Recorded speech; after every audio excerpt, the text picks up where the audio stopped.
On pourrait peut-être dire, toujours dans l'éthique de l'oral et de l'écrit, vous savez que cette notion de dialectique est fondamentalement extrêmement heuristique, c'est-à-dire qu'elle permet des tas de connexions qu'on ne peut pas avoir avec le 12, avec le 7, etc.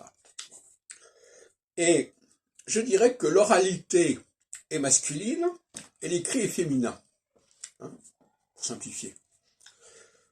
Donc l'écrit, donc ça correspond d'ailleurs à deux façons de parler. Quand je lis un texte, je le lis selon un certain code qui n'est pas celui de l'oralité.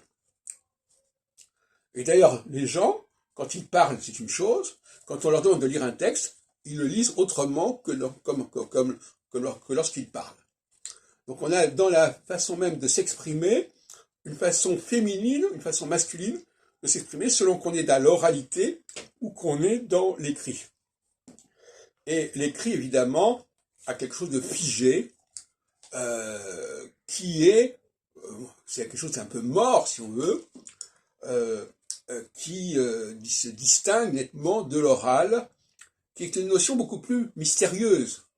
Parce que l'écrit, l'écrit, les textes sont là, mais l'oral, on ne sait pas d'où ça sort. C'est dans l'air, c'est diffus, c'est infus.